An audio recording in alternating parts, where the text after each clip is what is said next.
Welcome for this first session. I'm Melanie, I'm events manager at talent.io, the company helping you building the best tech team ever. So we are, if you don't know us, talent.io has been helping thousands of companies building their tech teams since 2015. And if you don't know us, just go on our website, talent.io, and you can register for free, and we will be in touch, and we will be able to help you and ask and answer your questions. For those who are here and know us, you might have heard about the events that we've been running for the last 2 years.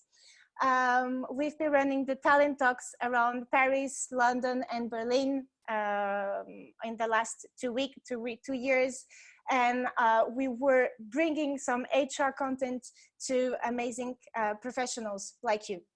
So unfortunately, due to the current situation, we don't know when we'll be able to bring you these in-person events again.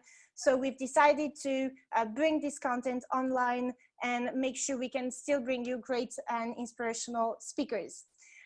So that's why we are here today, and our aim is to make sure that we can help you staying focused, efficient, and also help you managing your teams during these difficult situations.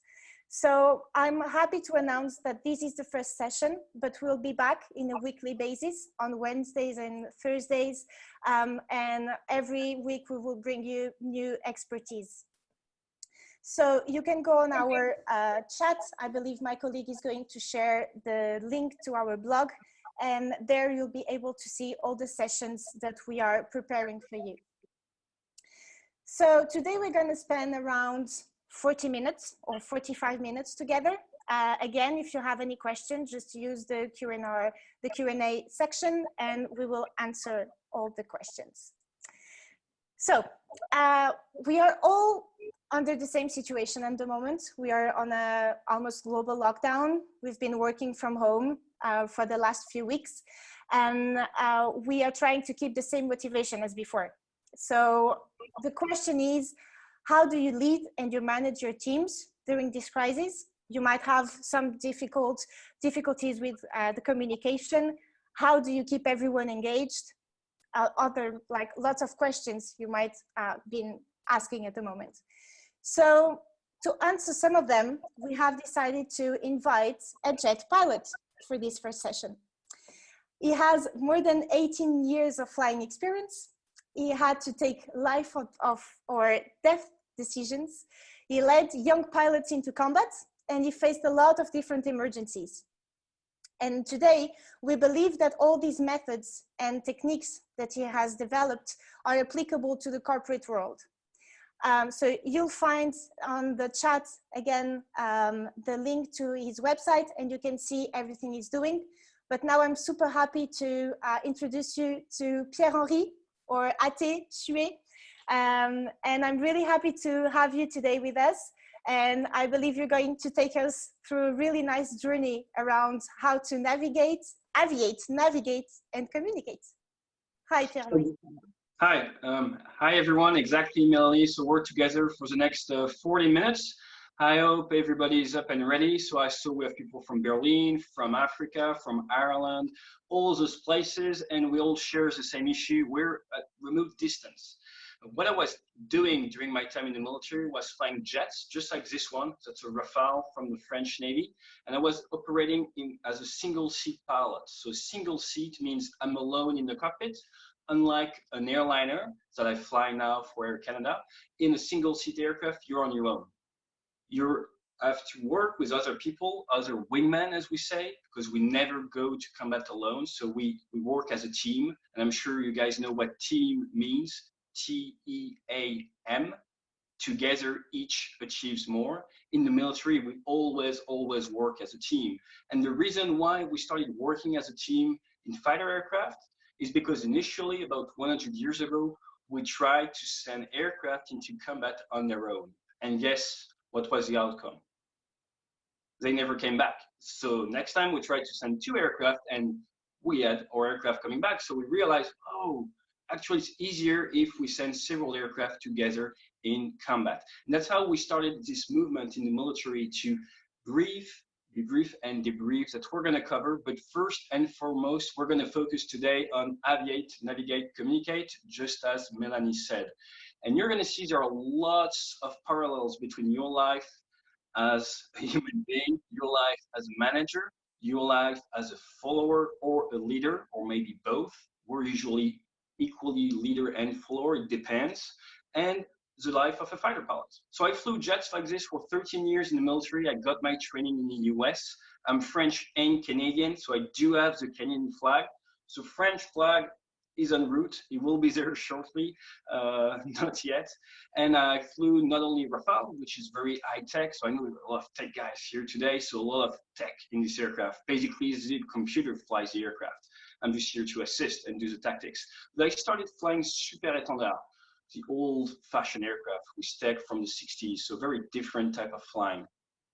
Long story short, I'm here today to share all this experience with you, and let's get right to it with the aviate, navigate, communicate. So I don't know if you did some background search or if you know what I'm going to talk about. Aviate, navigate, communicate is what we call in aviation the back to basics. It is true in a single-seat jet. It is equally true in general aviation aircraft. Maybe some of you do fly general aviation aircraft or even flight simulation, which is pretty cool. Right now, when you have to stay home, you can fly jet on your computer, or even in commercial aircraft. So aviate, navigate, communicate is back to basics. Basically means that every single time you face a difficulty, every single time your workload increases without you being able to control it, just like what we're facing right now, uncertain time, every single time this happens, you have to step back. And we do, if we can, physically step back in cockpits. Let's say you're flying an airliner, you're facing an emergency you don't understand, there is no need to do immediate procedures. What you want to do is basically slide back away from the cockpit, try to gain a new perspective. And it has been proven that gaining this new perspective is going to affect your brain and the way you think. So that's how we start every single time in that type of crisis situation, is stepping back. And then we go back to the basics: aviate, navigate, communicate. Aviate. Aviate means flying the aircraft. You're in control of the aircraft. You're responsible for the aircraft and the outcome of the mission. So you're inside and your first job is to fly the jet. Aviate. Imagine you're inverted like this, going toward the ground. Do you want to start communicating with the air traffic control? No. What you want to do is fly the aircraft first. Make sure you're going to survive at least another 30 seconds more if possible. So you're going to roll your wings, and then you're going to start flying straight and level. Now it's going to be pretty easy. The aircraft is flying. You can actually let go of the stick or turn the autopilot on. You're not in immediate danger. The aviate part is okay. So now that the aviate part is taken care of, now that you know you're not about to crash immediately, you can move on to the next step. Navigate. It's great to fly, but you can burn up to 800 liters per minute with this aircraft, with full afterburner at low altitude. Not very fuel efficient, but usually you're more around 100 liters per minute. So where are you going to go? You can fly at like 10, 20 miles a minute, so you have to head toward the good direction. So now that your wings are level, that the aviate is taking care of, you want to steer the aircraft towards your objectives. So once the aviate is dealt with, you're going to start navigating, asking yourself, what are my objectives? What is my, what we call commander intent? Why am I in the aircraft in the first place? What are the objectives of my military? What are the objectives of my flight? And what should I do short term, medium term, and long term to align myself with the commander intent and make sure we achieve the mission? So that's step 2, aviate, navigate. Once I'm flying my aircraft, I know where I'm going. My workload is now under control. I'm okay. Like I know how to use my computer. I know how to use my software. I know how to work. I know exactly where I want to go. Now I can add communication on top of it. And that's basically the secret. And that's what I've been basically discovering in the last 2 years working with high executives, is usually in the corporate world, people tend to communicate way too early. If you communicate way too early, imagine yourself doing like this and trying to communicate efficiently with your traffic control or with your wingman. Imagine your wingman is like this, he's flying, he's doing okay, and you're like, woohoo, you've just been ordered to do like, get rid of enemy aircraft or stuff like that, your workload just spiked, and basically your brain just went haywire, as we say, and you're in the red zone in terms of workload, and you're like this, and you're going to start speaking out orders to your wingman, and it's not going to make sense, or it's not going to be the good orders. You're going to tell him turn left, and 30 seconds after, turn right, and you're going to lose credibility, and you don't want that to happen. That's why in the military, we always think before we talk, but we aviate, then navigate, and after that, we're going to be able to communicate efficiently. NASA proves that your workload has a direct impact on your ability to communicate, a direct impact. And today it's a webinar, but if you do a workshop, you can realize it. We can like give you a lot of actions to do, and we can talk to you. You don't even hear us talking to you. So that's key to understand. So we've been focusing on the pilot of that single seat. But what I want you to realize is that every morning when you wake up, you're the pilot of your own single seat. We are all single seat high performance aircraft, if you want. And it's up to you to decide if you're going to follow the steps: aviate, navigate, communicate. It takes discipline, but disciplines build over time. Usually people tell me, hey, you're in the military, you used to fly from a boat, of course you're disciplined, you've been trained to be like that, and I'm sure you joined the military because you have this discipline in you. What I say now is, hey, do you drive? Yes, I drive, and I didn't see anyone from Marseille, so my example should work. Marseille in the south of France, and you'll get my point. Usually if you drive, you stop at the stop sign and you stop at the red light, unless you live in Marseille. That's another topic. So if you're able to stop at the stop sign or at the red light when you drive your car, how do you call it? It's discipline. That's it. It's discipline. It was difficult when you learn how to drive, your first hours of driving lessons. It took you a lot of energy. Good point. Good point. It takes a lot of energy to stop at the stop sign, and then you turned it into a habit. And this aviate, navigate, communicate is something we do on a large scale, but that we also do on a daily basis. On a daily basis, we're getting like hammered with emails, WhatsApp, stuff like that. And it's easy to get task saturated, and you try to basically answer extremely fast. And what's going to happen is it's going to come back with more workload in the end. You better step back and make a very precise communication. You better take ownership of your communication and cross-check that your message was fully understood. That's why we have two-way communications in aviation. For example, let's say I'm about to take off from a runway. I'm going to hold short of the runway. I'm sure you guys have studied in an aircraft that was holding short before takeoff. And at that point, you're not clear to take off yet. You're holding short of the runway. As a pilot, you're going to say to the control tower, hey, this is Rafale 1-2. I am ready to line up. I'm ready to line up for the takeoff. The controller is going to tell you, Rafale 1-2 from control, you're allowed to line up and take off runway 25, which means heading 250, wind from the east. He's giving you like an update on the weather. Imagine my pilot here does not read back, does not come back saying, oh yes, tower, and he's going to say, Roger, tower, Rafale 1-2, lining up and taking off from runway 25. He's reading back the information is a key part. It is vital to always have that two-way communication. Otherwise, you can misunderstand each other. In the US Marine Corps, and I work with them in Iraq, they have a very efficient way of preparing the missions. The night before the attack or before the mission, the platoon commander, so he might have 25 to 60 guys under his command, is going to ask every single one of his team member to explain what the mission objectives are and what the individual role is going to be. So I know you can just copy and paste that in the civilian world because it's way too time consuming. We don't pay our military by the hour. That's exactly why. We wouldn't be efficient. But it's a mindset. You have to understand that to be extremely efficient, you have to take ownership of your communication. And the best way to do it is to ask open questions to get a feedback to make sure that it was clearly understood. So back to the aviate, navigate, communicate. We're all in charge of our aircraft. But you're going to tell me, yeah, great, I'm flying my own aircraft every day, awesome. Help me out a little bit. Okay, so what does it mean if you're in the HR department or else? on a daily basis. It means that individually, you have to make sure every day that you aviate before navigating and communicating.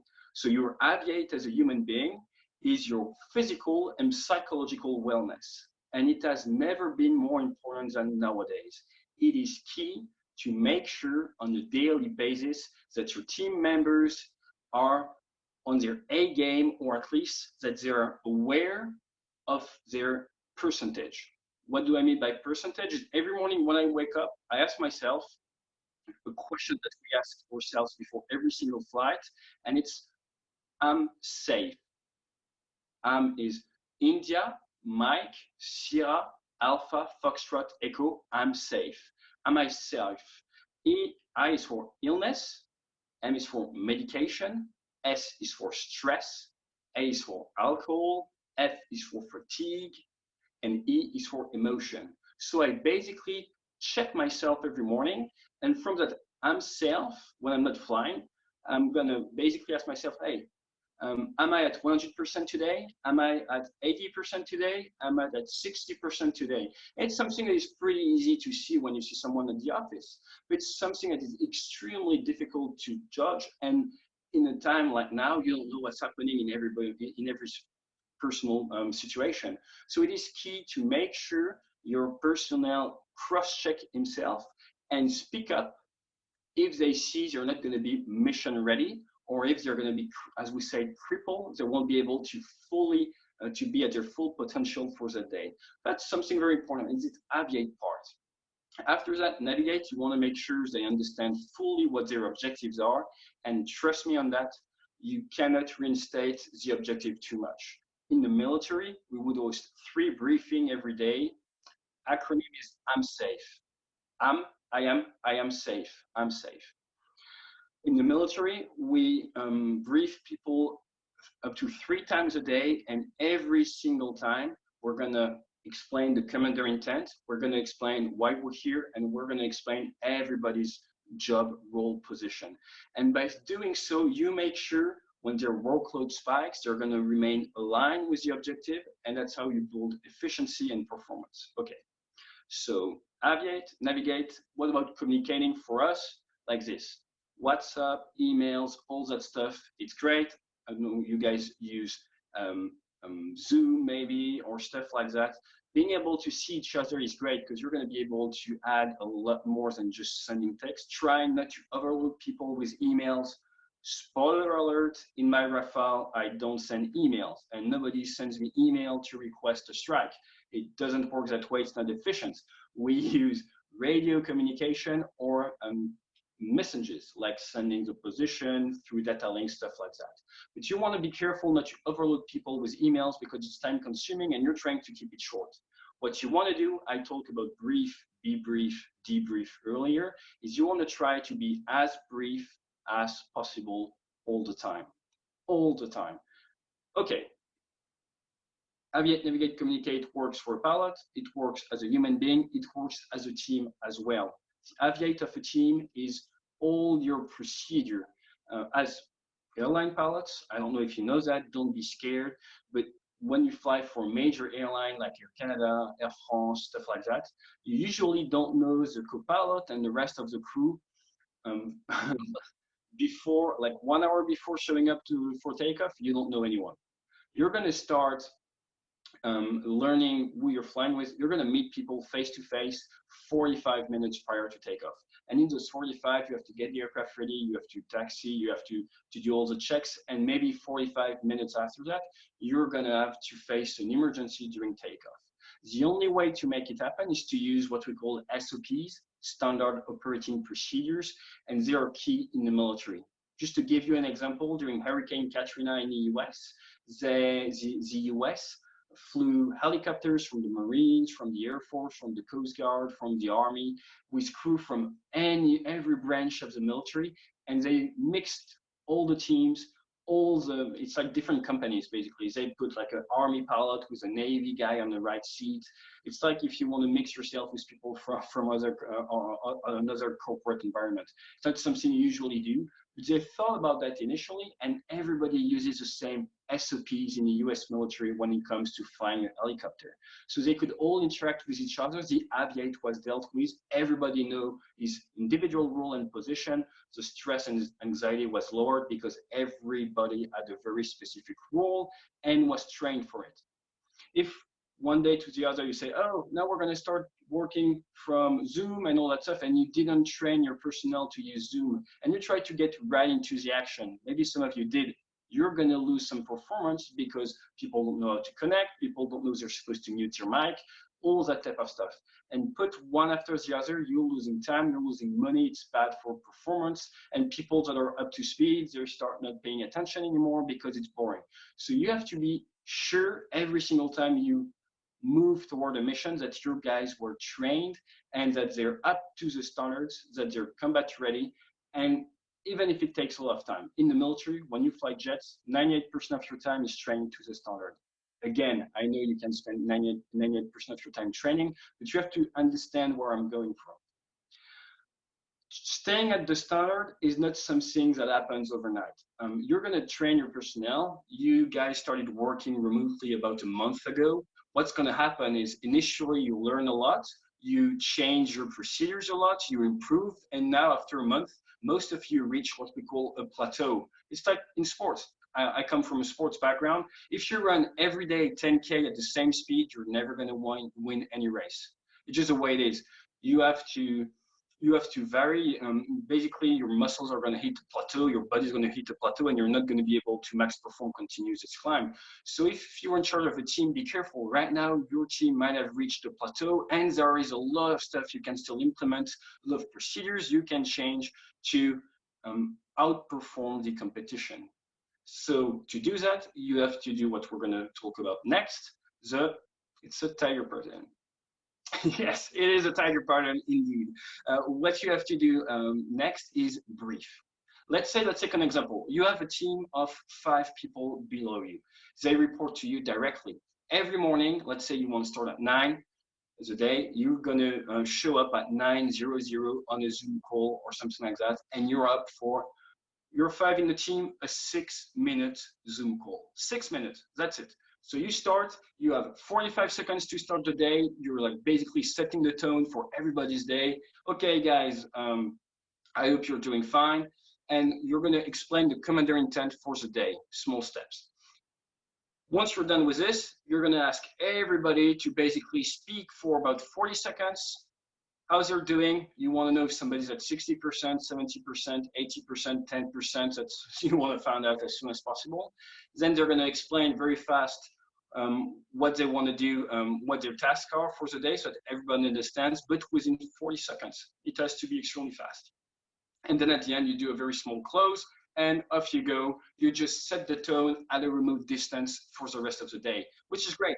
So everybody has small tasks for the day. And now at the end of the day, another small call. It's not that much of a pain because it's short. It's very short. And you're going to debrief. You're going to come and maybe ask everybody to debrief during 45 seconds. Your missions were, just restate your mission. And did you do, not do, why? Okay, everybody goes like that. I did what I had to do. Bam, bam, bam. And you're finished with the 5 guys. Okay, anyone at showstopper or issues or questions? Boom, boom, boom. And in 5 minutes, you can have a closing word, and that's it. If there is an issue, you keep it for after, and you take it one-to-one. The other ones, they don't care. If it's important for them, you'll tell them the next morning. Hey, by the way, we discussed it, and they won't be there. They won't be sitting during the entire discussion. They'll get what's important, the lesson learned the next morning right away. So it's very important to try to be as brief as possible throughout those briefs so that you can put them, increment them everywhere in your day, and you can judge how your team is going. You can correct, and you can remain much more agile than what most companies usually do. So it's a routine that you have to build. You can maybe miss one, but why miss 2? Maybe the timing is not good. Maybe you have to implement change, and you have to take ownership of those small briefings. Okay, so Aviate as a team, navigate as a team is part of this brief. Every morning, you're going to reinstate the objectives. And the tougher the times, and I know for most companies right now is a very, very difficult time, the tougher the times, the smaller the objectives. I don't know if some of you run or stuff like that, but sometimes when you're after 40 kilometers of running, you're basically going one step after the other. Every single step is a success. You have to keep moving forward. And in time like this, if you see your team as bad morale, stuff like that, it is your duty, your job to create those very small steps so that everybody can go from one little step to the other. And it creates a dynamic of winning. Every single action, every single small step that have been mastered is a win. And you can keep in this positive mindset. If you set goals that are too big, people are going to get, oh my God, it's too far. They won't come to the battle with you. You have to set small goals. It is key. That's why in the military, you're going to try to take the hill, then the next hill, and so on until you're inside enemy territory. You go step by step. It is vital to remain disciplined. It is vital to remain in the right mindset. Communication as a team is very important. Why? Because you're not communicating within the team, but with the outside world. Imagine your team, group of 5. The Aviate isn't very good. It's tough to have everybody on a Zoom call. You don't understand each other all the time very well. So navigate, yeah, sort of know where we're going long term, not very precise. And then those team members interact with other business units or with a client. Not good. That's why you really want to build those steps first. And in time like this, most clients will be okay to wait a little bit for you to get reorganized. We say in aviation, when there is a fire, there is no fire. Basically, it's not because something is burning that you should burn in your head and try to take shortcuts and stuff like that. If the aircraft is burning, okay, you might remove your seat a little bit and say, what are my options? And you're going to start selecting several options, decide or not with your crew what we're going to do, and take actions. But do not jump too much, do not try to rush into the action. Take those steps back, and it is your role as a leader. Just to give you an example, when I was flying Rafale for the Navy, we did sometimes mission with up to 60 aircraft, 60 aircraft. We had about 120 objectives to strike. We had up to 10 different countries flying together, and we all usually briefed either together or at remote distance. When you're operating from the boat, all the briefings are remote distance, as you might imagine. So you basically have 3 hours to come up with a plan, and as the leader of that mess, if you want to say, you have to step back as much as possible.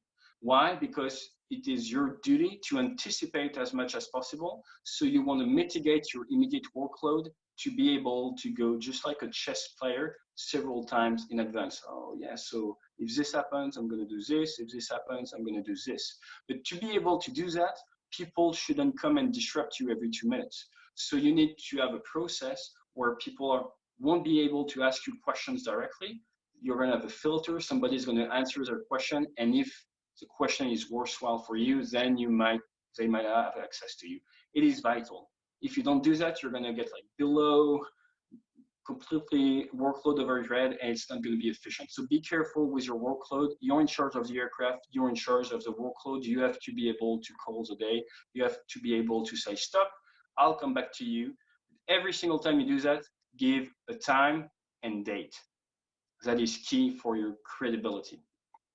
So we talk about aviate, navigate, communicate. We talk a little bit about the briefing, the debriefing. If you want to have efficient briefings and debriefing, you have to prepare. You have to prepare those debriefings. Usually people show up unprepared to briefs and debriefs. It is vital to make them efficient that people show up with bullet points written on the paper, and they're going to go through those bullet points. No need to make big sentences during those briefings or debriefing. Just rush through the bullet points, and you're going to see it's going to cut a lot of time throughout your meetings. It's going to be extremely efficient. Talking about meetings, it's 5:30. I didn't cheat, so I was supposed to go on for 30 minutes. So I think I'm right on time. What I'm going to do is I'm going to leave you before the questions with something very important. I know I started with it, but I really want you to understand where I'm going. All those methods sound extremely simple, and they are. It is the basics for a reason. But trust me when I say that when you fly a jet that is worth 100 million euros, that you're in charge of 4 to 5, 6, that you might be carrying an atomic weapon. I usually carried a conventional weapon, but we were nuclear weapon capable. You have to keep it simple. If you build up a plan that is too complex, it might be clear in your brain, it won't be clear in your team's brain. And it is your duty to put yourself in your teammates' shoes to make sure they understand where you're going all the time. So this SOP, this DNA that you want to enforce by giving the commander intent, having everybody aligned, is extremely important. And in time like this today, in combat, you might get lost, you will get lost, you will lose battles. Make sure you understand and your team understand you will lose battles for sure, but it doesn't mean you're going to lose the war. So you have to pick your fight as much as you can. You have to emphasize on stuff that you can have an impact on. Typically, if you're a CEO of an airport, right now there is not much you can do to have the airlines recover. There's nothing you can do, but there are some impacts you can have on other themes. Let's say you can have an impact on how people are going to go through security, stuff like that. So you should devote your energy into battles you can win as much as possible. That's why you need to step back and pick your fight. That's extremely important. You're flying your own aircraft. If you're in charge of a team, you might actually be in charge of the aircraft carrier. So make sure you act like a skipper. Remember that word skipper, it's used in the Navy. It means you're not only in charge of your own aircraft, but you're in charge of the entire naval aviation. You're in charge of all those personnel. So act like one, and it's going to be all right for sure. Thank you very much. I hope I wasn't too long. I hope you understood my weird French, American, English, don't know what accent. And I'll be taking your questions now. Okay. Thank you so much, Chate. That was really, really insightful. We have some questions. So the first one is from Constantine. And Constantine is asking, what if you don't have unlimited time to perfect your skills? How do you proceed to unknown variables? I know in the military, you trained a lot before you do something first. Absolutely. So basically what you want to have is a game plan. You want to have a game plan for everything. I actually do have game plans for stuff I haven't planned, if that makes sense. So knowing how to react is key, and being able to create time to brainstorm how to react. I know it's counterintuitive, but basically what that means is when there is a fire, there is no fire. So every single time you face something that you weren't expecting, what you have to do is build some time to be able to think. So you want to basically remove the time pressure. And I know sometimes they say, oh, it's not possible. Trust me, we managed to do it when we fly at 600 knots or 700 knots. So there is always a way of doing it. We're just talking about a couple minutes, and then understanding how you can build a bigger vision of the thing is going to help you. Can you just repeat the first bit of the question? Because I answered the second part. What if you don't have unlimited time to perfect your skills? You're too late. You're too late. So be careful, because you might lose the combat. So understanding it is key. If you understand you are not up to speed, that means you're going to have to apply a tactic or strategies that is going to take into account your lack of preparation. And by understanding and recognizing it, you're going to maybe be able to implement some training time to be able to be operational. But I know where you're going. You're going to tell me, yeah, let's say I'm a manager of 5 people and they give me 3 people. I don't have time to train. How can I do? Do you really don't have time to train them? That's a real question. Just think, is it better maybe to spend 4 hours or a full day of doing remote training and then getting back to speed, even if we're a bit behind? Or is it better just to try to go directly with a team that's unprepared? Basically, if we don't have time to train, we're going to try to evade the fight, get some training, and come back to fight. That's a more efficient way. Otherwise, you get killed on the battlefield. Cool, perfect. We have another question from Melissa. Oh, I lost it. Oh no, it's here. So, wonder if the pilot could share any tips on keeping calm under emergencies and stress. Mental preparation and visualization. So it's basically 2 things. One is breathing techniques. So even when you're not stressed, you have to get used to knowing yourself in terms of breathing. So what I use is Romeo India Delta, RID. It's respiration, imagerie, dynamisation. So it's breathing, visualization, dynamization in English. And what you do is it starts with breathing. And I know there is a lot of yoga class, a lot of different stuff. Just keep it simple. If you do long cycles, it's going to calm you down. If you inhale and exhale very slowly, it's going to calm you down. If you do it very shortly, it's going to like basically give you a boost. Don't do it too long. So what we do is before an event that might be stressful, we're going to do this long breathing cycle, and in our brain, we're going to get rid of everything that's inside. And I'm going to be focusing personally on something where there is no emotion, no kids, no dogs, nothing, just a beach, the ocean. And I'm going to basically see this cycle of the waves with my breathing like this. So it's going to enable me to come back in the moment. Now I'm used to it, so it takes me like 10 seconds max. And at that point, I can remove the ocean and put the stressful event in my brain and try to visualize how I am going to respond to that stressful event. That's a technique we use in combat, before combat, and you can actually use it in the plane. Happened to me once. I was starting to do like some sort of anxiety crisis in a very complex flight, and I went back to the basics, went back to focusing on my breathing technique, just long cycle, something very simple, and it worked out for me. So this breathing technique might really help you, but keep it simple, keep it slow, and it's going to help you out, and try to visualize, anticipate as much as possible. I'm sharing a question from Christine on the chat, so you can also see it. I'm not sure if everyone can see the questions on the Q&A. So as a leader, it is, especially in a stressful situation, tempting to be part of the firefighting operative work. Do you have a mental tip that will help me focus on the strategic part, let my team do the operative work, and hopefully find it as fulfilling as putting out the fire myself? That's a very good point. And that leads us into a very different topic, which is maybe not everyone is designed or wishes to be the leader, because as a leader, you don't get to put your hands in the combat directly. If you look, for example, at some military from World War II, or even or other combats, the bigger guns are not carried by the officers, by the leaders. They usually have small pistols, but they do have a radio. Your impact is bigger staying behind with your radio. And that is important to understand.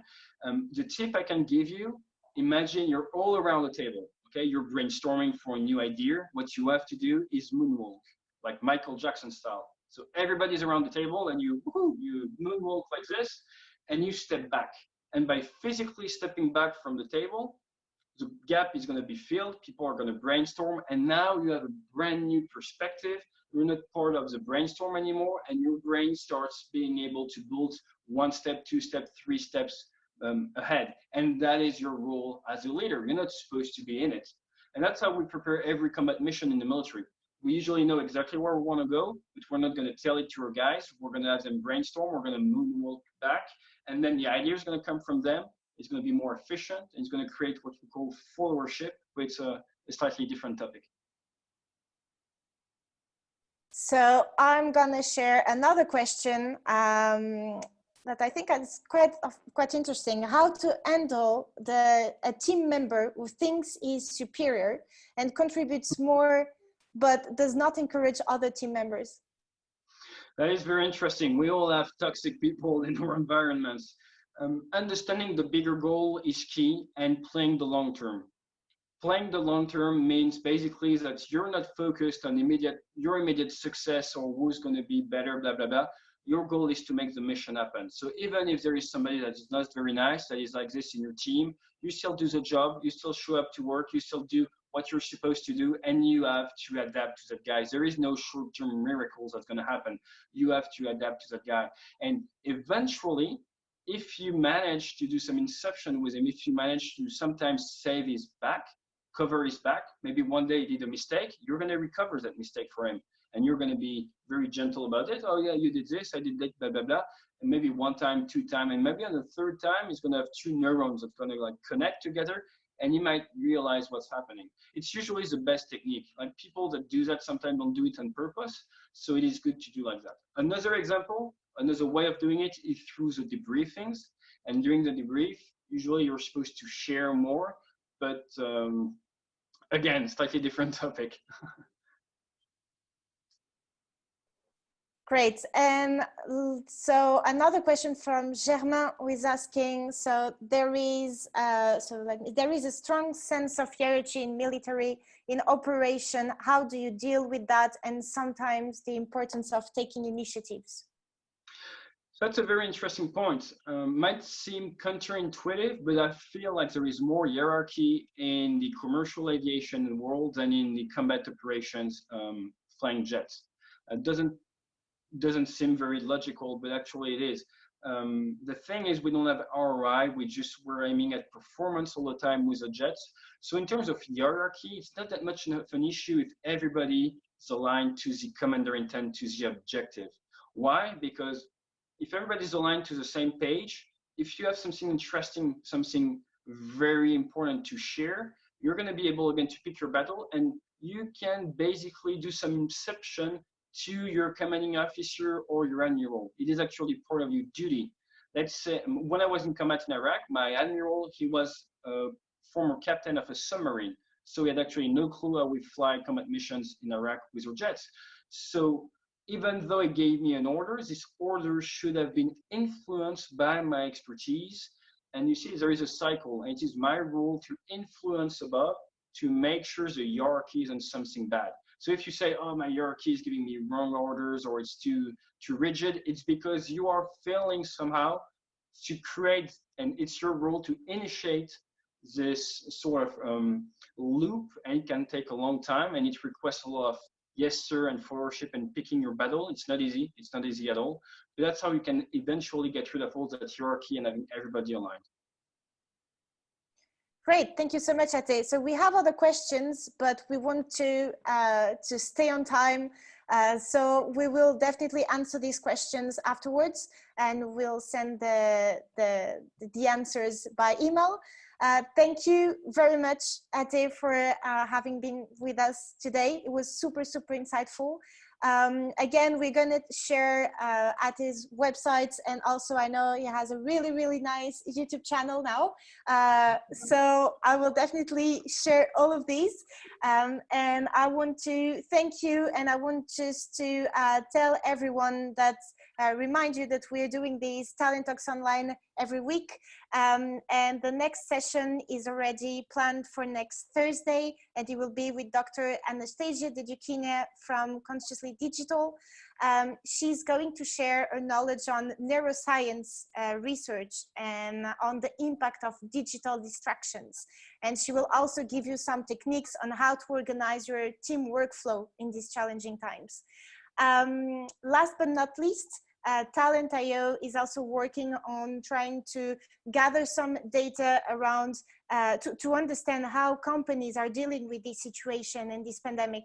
So after this webinar, you will land on a page to answer a survey. It would be super nice if you could just take a few minutes to answer these. So thank you, Ate. Thank you, everyone, for assisting at this webinar. Don't forget that Talent.io is here to help you build your best tech team. And see you soon.